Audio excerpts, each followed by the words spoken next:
William Robinson, special occasion speech. Good evening, all.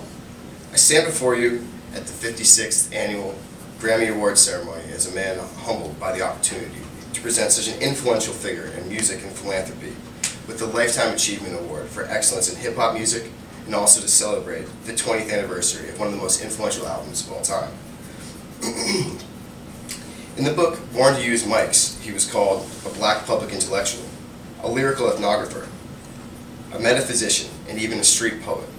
Nasir Jones, better known by his stage name, Nas, has released 8 consecutive platinum and multi-platinum records and has sold over 25 million records worldwide since his inaugural album at the ripe young age of 21. His groundbreaking debut album, Illmatic, is widely considered to be one of the best hip-hop albums of all time, and Nas is credited as having broken down the barriers between two seemingly irreconcilable groups within the hip-hop community, the conscious rappers and the mainstream commercially accepted rappers. He accomplished this through his unique street poetry style, which eloquently described the harsh conditions of Queensbridge, New York in the 1990s and 1980s. As we come upon the 20th anniversary of the album's release in 1994, let's take a look back on the album that catapulted Nas from a street kid to a philanthropist. The Illmatic album brought previously overlooked stories from margins to the center of public consciousness and transcended race, gender, and generational differences to bring hip-hop music to the cultural forefront.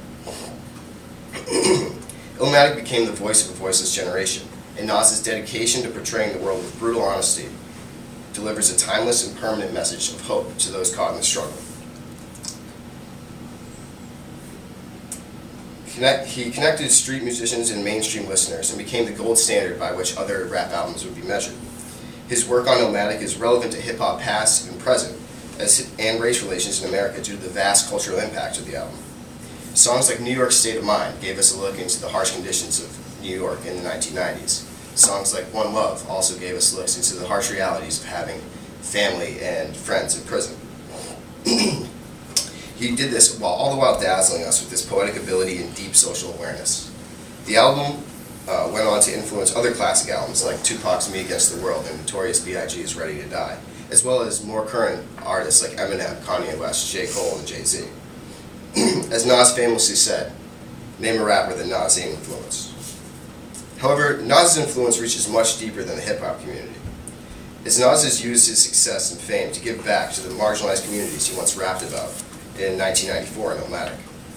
For all Nas has done for music, he has become even more of a success in philanthropy.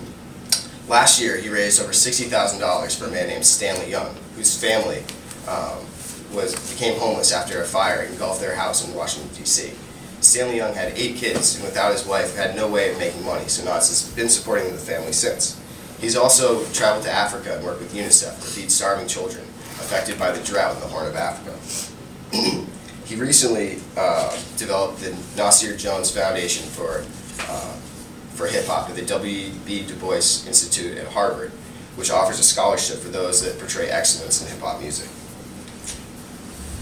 Nas once said, "I was trying to make you experience my life. I wanted you to look at hip-hop differently. When I made Illmatic, I was trying to make the perfect album." And for all he has done, and for all he has done for others, for his honest portrayal of the world, we thank you. And on behalf of the Grammys, I would like to present Nas with the Lifetime Achievement Award for Hip Hop Excellence.